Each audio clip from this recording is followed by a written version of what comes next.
And today, in a world of growing uncertainty, this partnership has never been more important.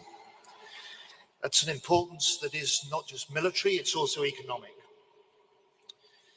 And through our meetings today, we've been planning to drive this AUKUS partnership still further, boosting our collective prosperity and security in three ways.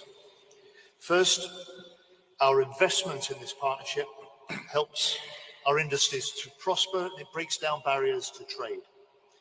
Second, the skills and expertise that we share boosts jobs and boosts growth across our nations. And third, the investment in our future technologies helps drive innovation and will help develop new warfighting capabilities. Here in the UK, to date, nearly £10 billion of investment has been allocated to UK nuclear infrastructure and nuclear industry since the AUKUS partnership was established. And more recently, as a new government, we've confirmed radical trade reforms to break down barriers to trade and to technology sharing exclusively between our three nations, worth nearly £500 million a year in the cost of red tape we're able to remove. And in today's trilateral meeting between the three nations, we also agreed to add lethal UK-made Stingray torpedoes to the P-8 submarine hunting aircraft across all three nations, helping to counter the deep diving and conventional submarines. And of course, then continuing the same commitment to sharing skills and intelligence, which goes back those 60 years to the original nuclear engineers. The UK has today agreed to train hundreds more Australian to operate, maintain, and regulate modern nuclear-powered submarines, after the first course of 250 Australians was completed this month. And as part of that work, I can announce that Deputy Prime Minister Marles and I have agreed that negotiations will soon be underway for a new bilateral treaty to bind our AUKUS collaboration into law.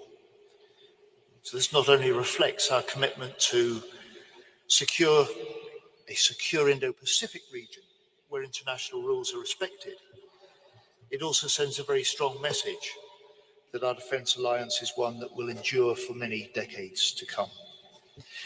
So I and our new UK government will work to maximise the benefits of AUKUS to our three nations, advancing technologies, developing military capabilities, securing economic gains and growing good jobs.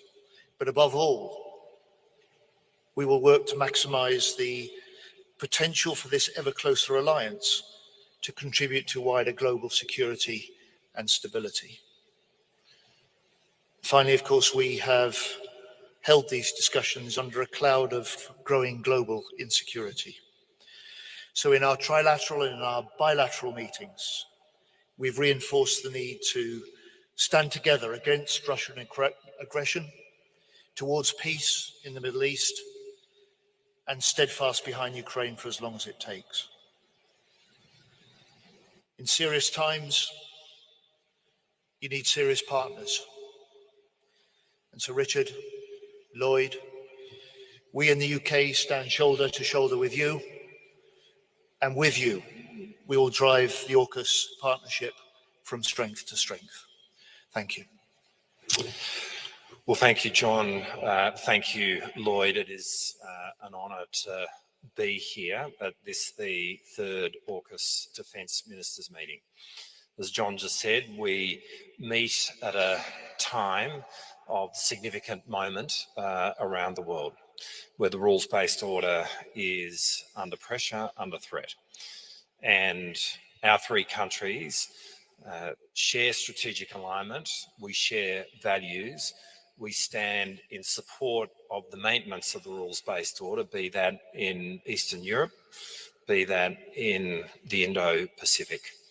And we are very grateful to have old, close, reliable partners such as the United Kingdom and the United States.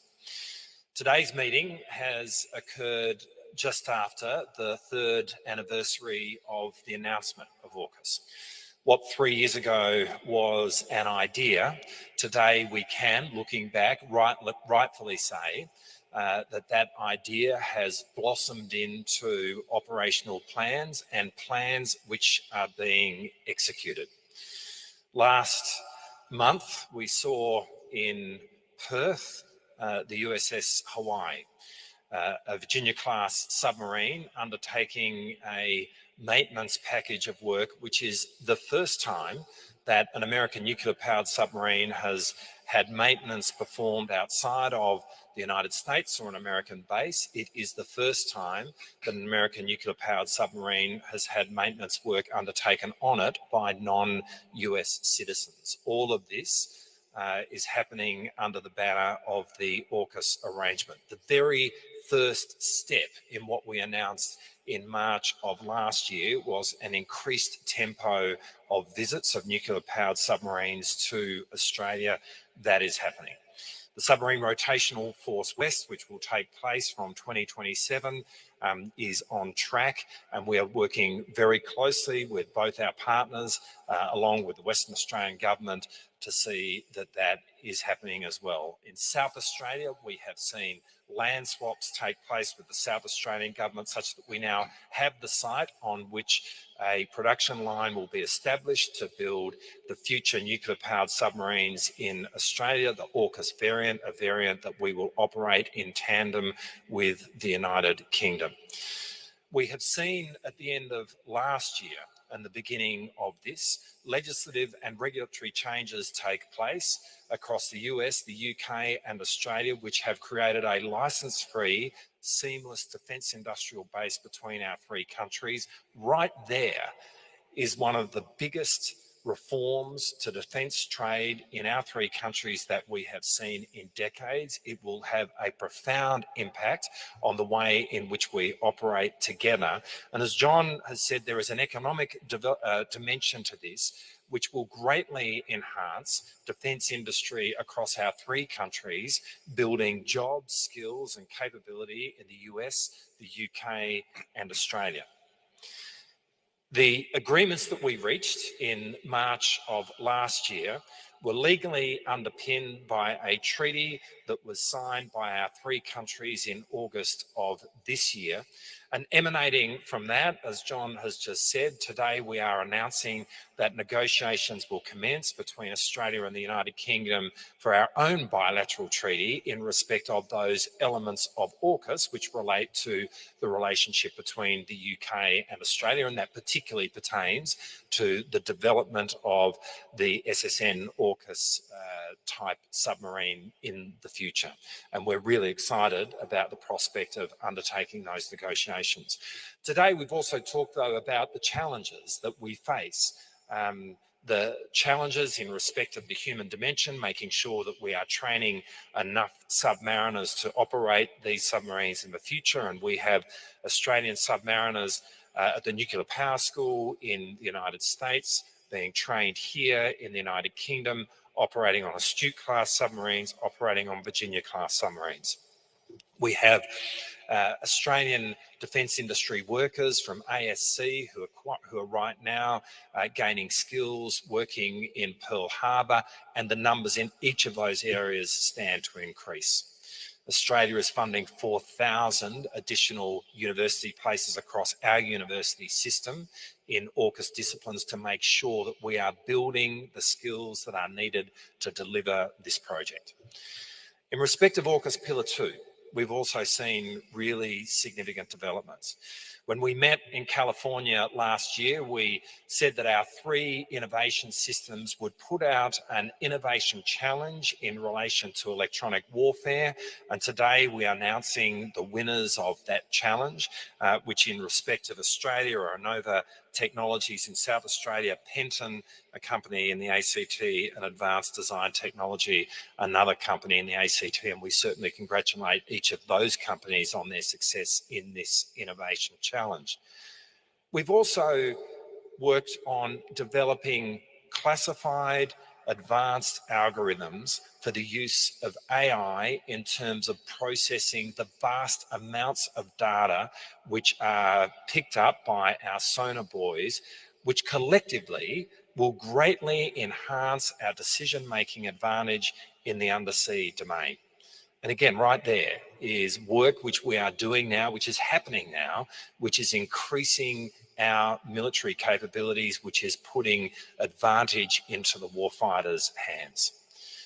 All of this is a demonstration that AUKUS is happening, and it is happening at a pace. And today, our conversations have been frank. This is the third occasion on which I have been at a Defence Ministers meeting of AUKUS with Lloyd. It's the first with John, and it is great to have John as part of this team. And there is very much a sense of team as we meet to discuss this project going forward. I think it's fair to say that the personal rapport and friendship which exists amongst the three of us up here is emblematic of the closeness of the relationship between our three nations, which is now being embodied each and every day in a much deeper way through AUKUS. Thanks, John. Let me start by thanking Deputy Prime Minister Marles and Secretary of State Healey. Richard, John, it's great to see you both. I think our strong relationship makes working on complex issues like this a bit easier. I'm delighted to be here in London for our third AUKUS Defense Ministerial meeting. We've had some very productive discussions today, but before I turn to them, I'd like to take just a few moments to discuss the crisis between Israel and Hezbollah. The situation in Lebanon and northern Israel is deeply troubling. Lebanese Hezbollah, an Iranian-backed terrorist group, began firing rockets into Israel unprovoked on the day after the October 7th terrorist assault by Hamas. And Hezbollah has not stopped since. Like any other state, Israel has a right to defend itself. And almost a year later, tens of thousands of Israeli and Lebanese civilians still cannot safely return home. And we now face the risk of an all-out war. Another full-scale war could be devastating for both Israel and Lebanon. So let me be clear. Israel and Lebanon can choose a different path. Despite the sharp escalation in recent days, a diplomatic solution is still viable. A diplomatic solution, not a military solution, is the only way to ensure that displaced civilians on both sides of the border can finally go back home.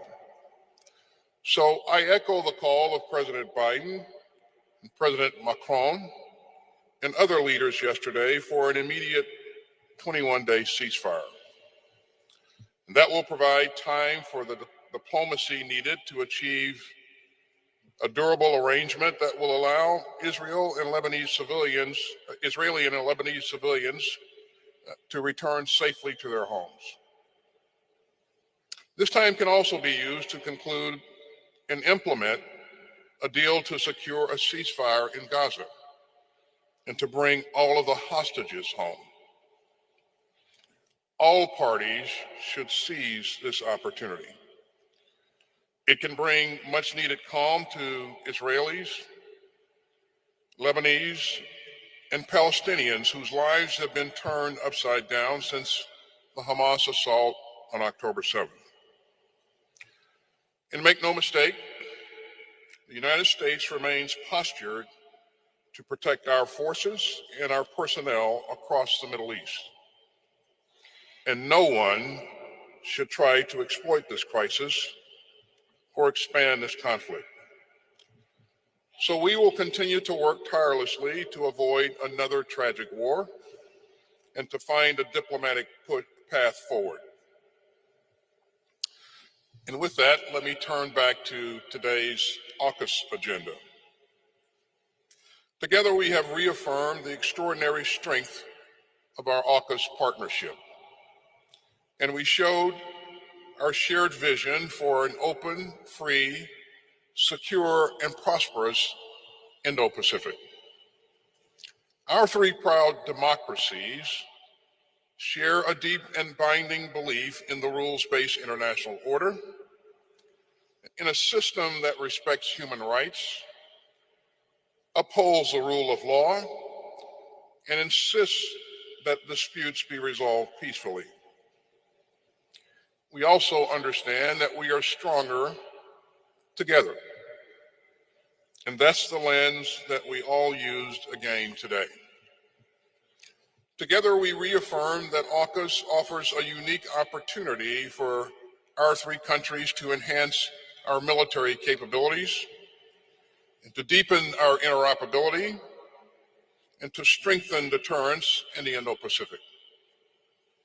Today, we reviewed our progress on Pillar 1 toward providing Australia with a conventionally armed and nuclear-powered submarine capability, while upholding the highest standards of non-proliferation. And I want to thank the sailors from all three of our navies who are working tirelessly to ensure that we succeed.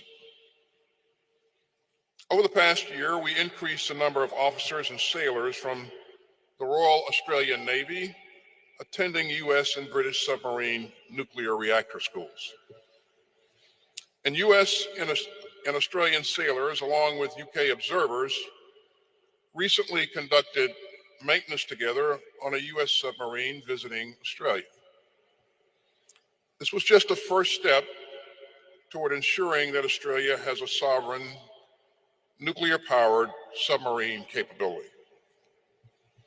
We're also making progress towards having a rotational presence of U.S. submarines by as early as 2027. Both will help to enhance security and stability across the Indo-Pacific region. The United States also remains committed to supporting Australia's efforts to recruit and train the skilled workforce needed to build, maintain, and sustain and operate a nuclear-powered submarine. And we applaud the signature of the recent trilateral agreement that will allow for the transfer of naval nuclear propulsion equipment and material among AUKUS partners. And it enhances the close cooperation already underway to integrate our industrial bases. And over the next year, our navies will seek more opportunities to integrate our industrial bases. And we'll build more resilience across our supply chains. We also got a lot done on Pillar 2 of AUKUS, which focuses on getting new advanced capabilities to our warfighters. We're working together to identify common requirements and to meet them with the most capable tech. And that's critical to building an even more capable combined force. And over this past year, we conducted several significant demonstrations and experiments across the ground, undersea, and along the electromagnetic spectrum. And taken together, all this progress will increase decision advantage for our warfighters. And we are excited to quickly field these advanced technologies across our forces. Our acquisition teams are driving integration throughout our industrial bases and our innovation ecosystems. This will maximize our combined ability to develop, produce, and sustain these capabilities together. You know, earlier this year, we held the first trilateral AUKUS Innovation Challenge. It focused on electronic warfare, targeting, and protection. And leading companies from all three countries offered solutions to these complex challenges. Our Defense Innovation Unit selected Distributed Spectrum, a vendor based in New York City. It is postured to provide critical capabilities which will strengthen AUKUS. And that reminds us of the importance of working with industry and all that it has to offer. Under AUKUS, we intend to do more of that. Our AUKUS innovation leads are developing a robust 2-year agenda for further work with industry. Thanks to AUKUS, our 3 militaries are operating together more closely and capably than ever before. So Richard and John, thanks for your leadership and thanks for your commitment to security in the Indo-Pacific. As you both said, we got a lot done today, and I look forward to doing even more in the days ahead. Thank you very much. Thank you, Lloyd. Thank you, Richard. Right, I'm going to ask 6 journalists now if they'd like to pose a question to us, and I'm going to start with Johnny Beale of the BBC. Secretary Austin's comments about Lebanon just there. You did say, deliberately I think, Israel can choose a diplomatic path. Now, Israel, you have said, should be part of that ceasefire you want, yet we've heard from Prime Minister Netanyahu today directing his own forces to continue the fight with full force. So are you worried that he is ignoring your appeals for a ceasefire? And also, is there a limit to US military support for Israel? We haven't seen any limit so far. You're still supplying them with arms. But are there red lines? For example, if Israel chose to carry out a ground invasion into Lebanon, is that a red line for you? And then I'd like to ask our Defense Secretary, are you worried about what Benjamin Netanyahu has said today? He seems to be ignoring those calls for a ceasefire which you back, and is directing his forces, as he says, to continue the fight with full force. Are you any nearer also to those, you put 700 British troops into Cyprus along with more US assets going into the region as well. Are you any nearer to that position where you're going to have to activate an evacuation, a military evacuation of British citizens in the country, because many say they can't get flights out? And I'd ask that also of the Deputy Prime Minister. You have Australian citizens in Lebanon. What are you doing about getting them out safely? And are you going to be part of some military evacuation? Thank you very much, sirs. Lloyd, do you want to have first crack at Thanks, John. those multiple questions? Thanks for the question, John. Israel has stated that its goal is to return its citizens to their homes in the north. And I believe the best and the quickest way to do that is through diplomacy. I think that, there's no question that both Israel and Lebanese Hezbollah have stated that they do not want to see an all-out war. A war between LH and Israel could be devastating for both entities. And so we believe that the best thing that that can happen is that we agree to a ceasefire, or the two parties agree to a ceasefire, and allow diplomacy to take place. And again, we have been in constant dialogue with our counterparts in Israel. As you probably know, I've talked to my counterpart frequently, and of course, I encourage them to pursue diplomacy every step of the way. In terms of any limits that we would place on Israel, we've been committed from the very beginning to help Israel provide the things that are necessary for them to be able to protect their sovereign territory, and that hasn't changed and won't change in the future. So. Thank you. The calls at the United Nations at this time, this week, led by President Biden, by Prime Minister Starmer and a number of other nations for this 21-day ceasefire, unprecedented calls together at the United Nations, offer a pause in the fighting, as Secretary Austin has said, and the chance to see negotiations. There is a way that Israel can see its thousands of displaced citizens return to their homes in northern Israel, and those Lebanese can return to their homes as well. And that's the American-led Hochstein plan. The Israelis have said they're prepared to accept that, and I urge Prime Minister Netanyahu and the Lebanese Hezbollah leaders to pay heed to the combined voices at the United Nations to do just that.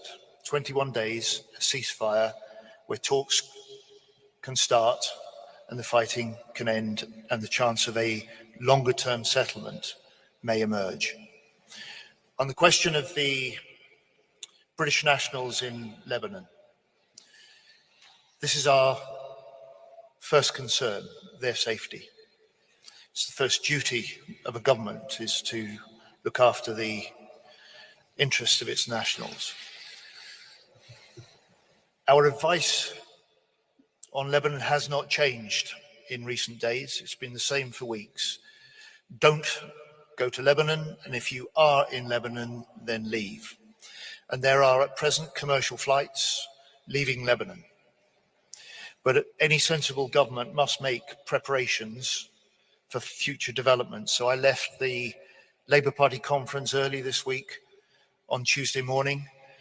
I chaired a meeting of COBRA officials that afternoon to ensure that if we see rapid developments in Lebanon, then Britain, with allies, is ready to respond. And in the last 24 hours, we've flown 700 UK military personnel to Cyprus. They stand ready to act should they be needed at short notice. Well, firstly, Australia has added its voice along with the US, the UK and other countries for a call for a 21-day ceasefire to enable diplomacy to have the opportunity to establish a longer-term peace on the Israeli-Lebanon border. There are a significant number of Australians Australian citizens who are in Lebanon, and we have been very mindful of that population of Australian citizens in Lebanon really since this conflict began.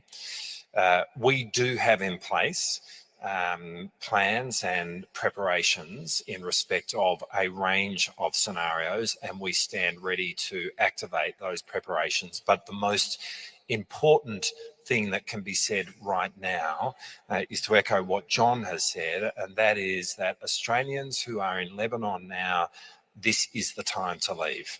Don't wait. Take the opportunity to leave while you can. The quickest way to getting to safety is to take steps as we speak. And for those thinking of going to Lebanon, don't go.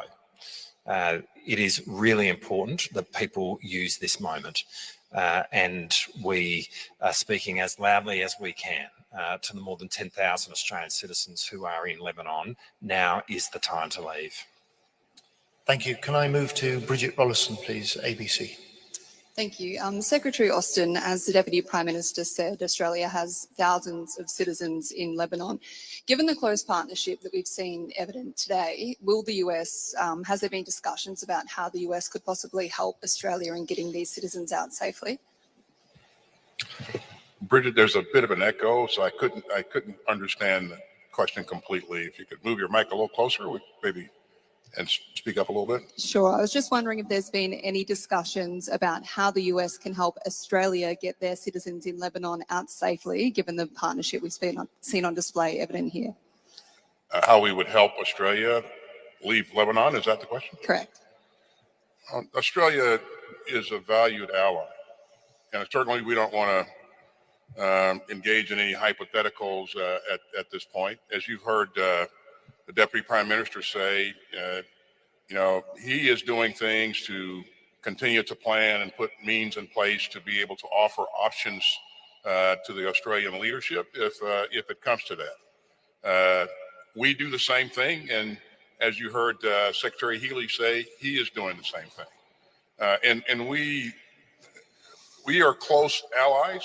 We will always endeavor to help each other when and if that time comes. But again, that hadn't presented itself yet. But Australia and the UK, I would hope that they would feel that they can always count on the United States of America. Perhaps I might just respond and say there's not been any request, obviously, of the UK or the United States. I mean, right now we are talking about a hypothetical, but the most important message for people today and Australian citizens in Lebanon today is to leave. That's the most important step that people can take. But as Lloyd said, we, in our preparations for a range of scenarios, work really closely with both the US and the UK. There is a history of cooperation which goes back decades. We have seen scenarios in Lebanon previously over the last 2 decades, and they still remain fresh in our minds. But the most important step in relation to all of this as we speak is for Australians in Lebanon to leave today, right now. Thank you. Hayley Britsky, CNN. Thank you so much. Secretary Austin, you've spoken with your Israeli counterpart multiple times in the last week. Given Prime Minister Netanyahu's comments today, do you have confidence that Israeli leadership is listening to the US when it comes to this conflict with Hezbollah? And Secretary Healey, for you, can you speak about any detailed conversations between you and Secretary Austin regarding lifting the ban on Ukraine using Storm Shadow missiles to strike deeper inside of Russia? And is the UK prepared to move forward and allowing Ukraine to do this without the US if the US does not give approval? Thanks, Haley. You heard me say a couple of seconds ago that a full-scale war between LH and Israel could be devastating for both parties, and it could lead to a larger conflict throughout the region. So that's not in the best interest of anyone. And the best way forward is to pursue a ceasefire that will enable diplomacy to take place. Again, I know that our diplomats continue to engage each other on this issue. I am confident that they'll continue to find a way to do just that. Get to a point where we can see a ceasefire and still work towards a diplomatic solution. But we recognize that there's hard work to be done. We are committed to doing that work. And yes, I am optimistic that the right things will happen. Hayley, we've been a government now in the UK for 10 weeks. In that time, we've stepped up the military aid that we've providing to Ukraine. We've sped up the deliveries of the aid that had previously been pledged. We've struck a new industrial treaty with Ukraine so that we can not only provide what they need now, but we can produce what they need in future. And the main focus for the discussions between Secretary Austin and I this morning over Ukraine were how we get behind the victory plan that President Zelensky has presented in the US this week, and how we can reinforce the Ukrainians' position in the months ahead in the face of a continuing onslaught from the Russians on the eastern border. And in the end, we're talking about resolution of conflict and ceasefire in the Middle East. Putin could end the war in Ukraine today if he pulls back his troops and ends his illegal invasion. Can I move on to Mark Nichol at Daily Mail, please? Thank you, Mr. Healey. If I could ask you this question and then an adjunct to it to Mr. Austin. As the Daily Mail has reported recently, the Royal Navy hasn't had an attack submarine on operations for more than 2 months, and most of the Astute class are alongside undergoing repairs. This has necessitated a greater reliance on the UK's allies, in particular the United States. So when will Britain be able consistently to protect its bomber submarines, which carry the UK's nuclear deterrent? And to Mr. Austin, how familiar are you, as US Secretary of State for Defence, with these many long-standing issues within the Royal Navy, and how comfortable are you given it's the US that is often required to plug capability gaps? Well, Mark, you know I won't comment as Defence Secretary on anything operational, but I will say as Defence Secretary, I will allow nothing that compromises the security of our UK nuclear deterrent. And I would just say to you this, President Putin knows just how capable and world-class our submarines and our underwater systems are. And today, we as three nations have been discussing the way that our national forces can be strengthened by being developed and deployed in the future together through the AUKUS partnership. So this is a partnership that reinforces our national securities, but also collaboratively reinforces wider national and international security and stability too. Hey, Mark, I think the question was whether or not I am confident in the UK's capability. Is that correct? Yes. And listen, we have been trusted allies for a long time. We've fought beside each other, bled with each other, faced difficult challenges with each other. And I was telling the ministers earlier today, a short 41 years that I spent in uniform, a good part of that, well over 5 years was in combat, on and off. There was never a place that I went where I didn't have a Brit or an Aussie that was in that formation. That's how closely we've been working together for a long time. Matter of fact, when I was a land forces commander in the